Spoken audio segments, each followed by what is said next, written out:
Assalamualaikum warahmatullahi wabarakatuh. Halo adik-adik mahasiswa jurusan Teknik Informatika Universitas Negeri Gorontalo. Apa kabar kalian semua? Semoga sehat-sehat dan tetap semangat dalam belajar ya. Kali ini kita akan membahas topik penting dalam mata kuliah Manajemen Proyek Sistem Informasi, yaitu tentang diagram jaringan kerja, atau yang sering kita kenal dengan network diagram.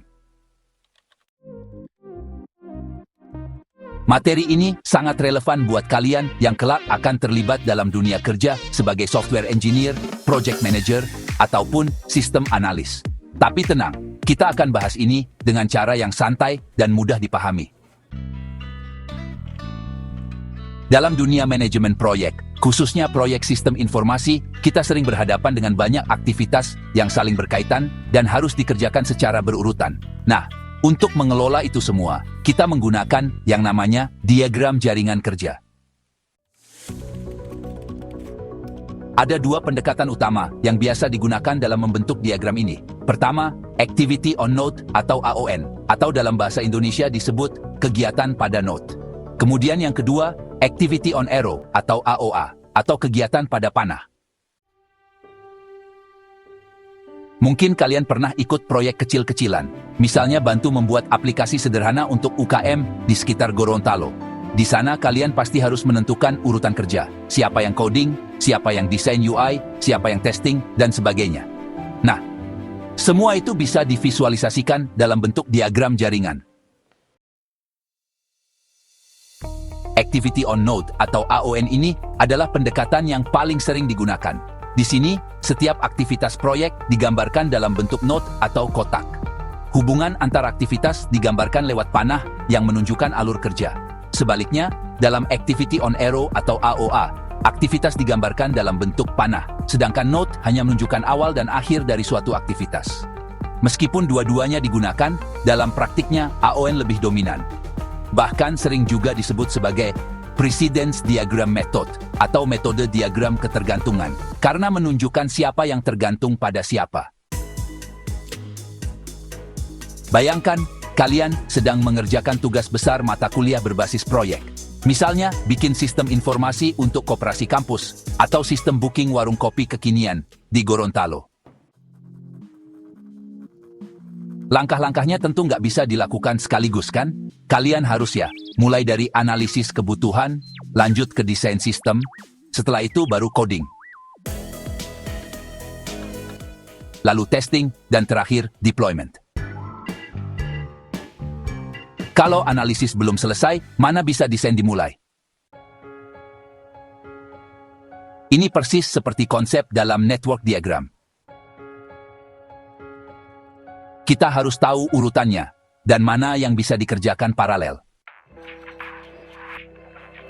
Nah, biar diagram kita tertib, dan bisa dipahami semua anggota tim, ada 8 aturan umum dalam penyusunan jaringan kerja. Mari kita bahas satu persatu.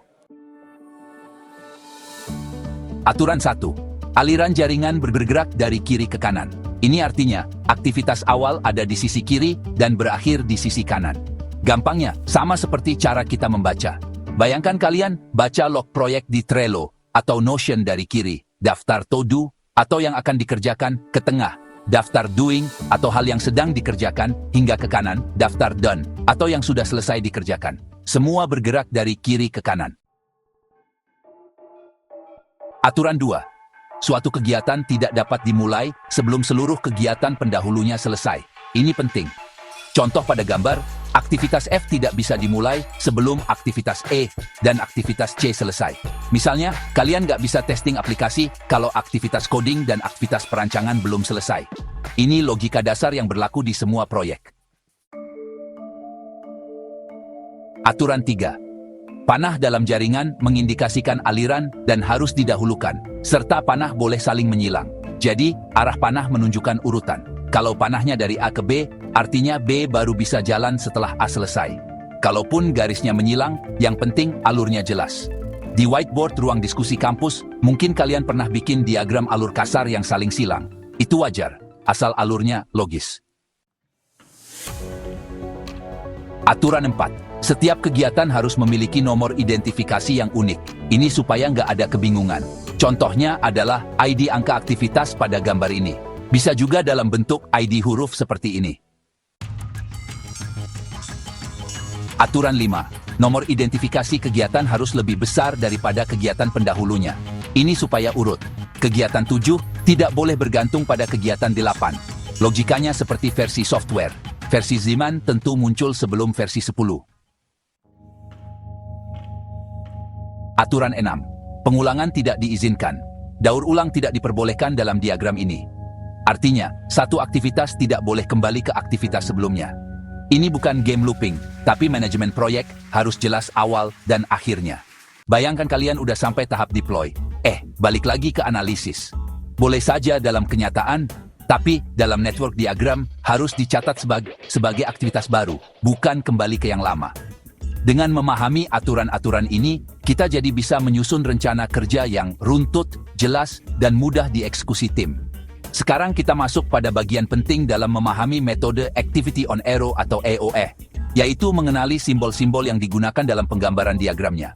Gambar ini menunjukkan 3 simbol utama yang wajib kalian pahami agar bisa membaca dan membuat diagram AOE dengan benar.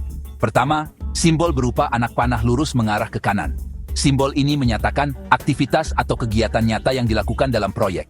Dalam konteks ini, aktivitas dilambangkan dengan panah, bukan node. Jadi, panah di sini menunjukkan bahwa ada suatu pekerjaan yang sedang atau akan dilakukan. Misalnya, coding, desain, atau testing. Kedua, simbol lingkaran yang terbagi dan berisi 3 elemen.